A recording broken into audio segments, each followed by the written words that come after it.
What's up guys, and welcome to another track guide. This week we're at Hungaroring with the Mazda MX-5 Cup, and as we inch closer and closer to wrapping up another beautiful racing season at Low-Fuel Motorsports, I am happy to say that this is one of the best tracks we've had for this car for this entire season. The mod is ported straight from ACC and the quality couldn't be any better. And this makes me super hopeful we're gonna be able to have another great week of racing here in Assetto Corsa. Just reminding you that our lovely YouTube members are getting access to all track guide contents with a 2-day head start compared to their competition.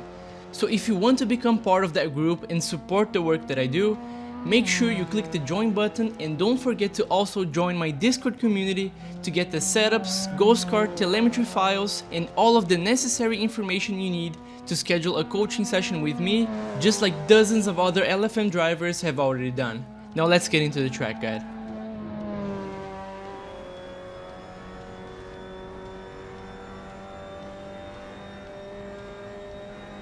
Coming into turn 1, brake hard and in a straight line in between the white line that runs across the track and the beginning of the outside curb. Try not to go over the outside curb throughout the hardest part of braking, because doing that can activate ABS and hinder your braking performance.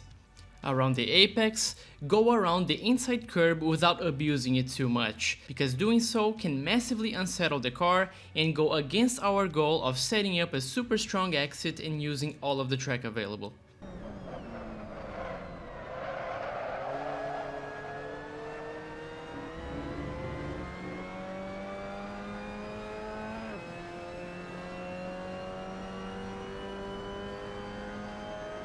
This is a braking zone that requires very delicate brake inputs. Brake around 50% pressure about 2 cars lengths into the outside curb, and try to brake in a straight line as much as you can. As you can see, I pitch the car into the turn and then I brake in a straight line, because having too much lateral momentum into the car can make you lose the rear end, as this is a downhill off-cambered corner.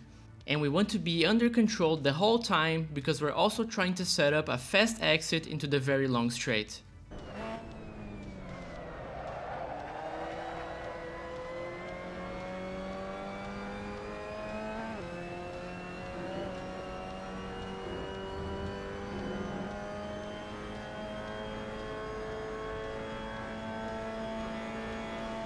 This is a very fast blind corner that's really easy to lose the reference point for your turn in. So place the car all the way to the right side of the track beforehand and start turning in as soon as you're able to see the very tall inside curb.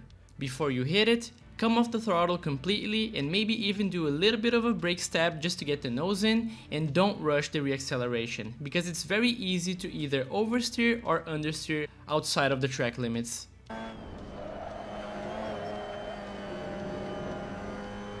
This is one of the most fun corners on the entire circuit, but also one of the hardest ones to get right.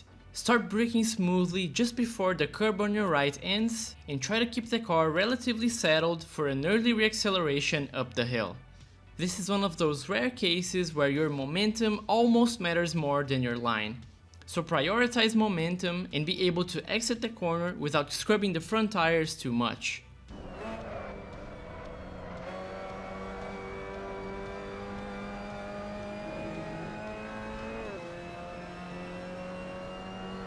Into the chicane, start braking as soon as the 4th row of guardrails begin, and trust yourself to not brake too early into this corner, because if you do, you're likely going to be stuck at either one of these apexes and you're either going to invalidate your lap or really mess up with your momentum.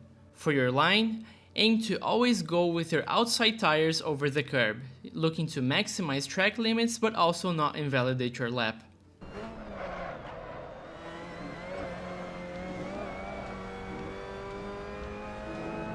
Both of the next corners require a lift and a small amount of brake to be able to go through them.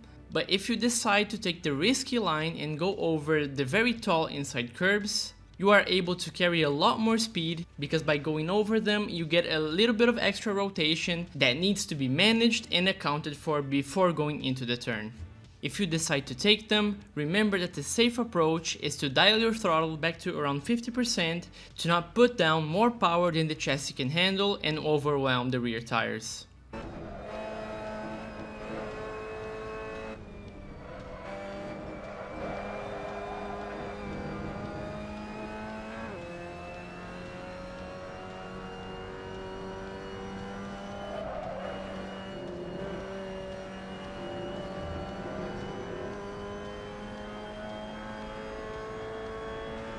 Into the first corner in sector 3, position the car over the outside curb and start braking about a car length after the curb starts. As soon as we start approaching the apex, try to induce a little bit of rotation before going over the inside curb, and take it at partial throttle to give the car some forward momentum and pull you out of trouble.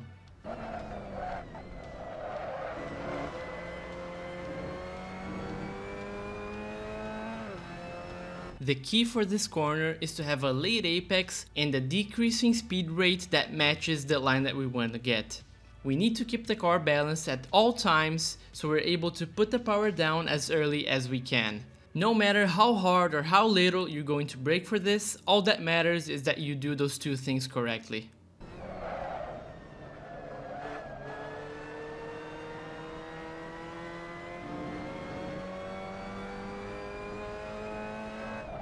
For the last corner, you can either hug the inside the whole way through to minimize travel distance, but that only works if you're going to finish out on a really fast lap. Or you can take a wider line in a later apex so we can maximize our exit speed into the very long straight, which is the correct answer if you're either starting a lap or you're in the middle of a race. If you take the inside line approach when you're battling someone, you're gonna be both slow and vulnerable to attacks into turn 1.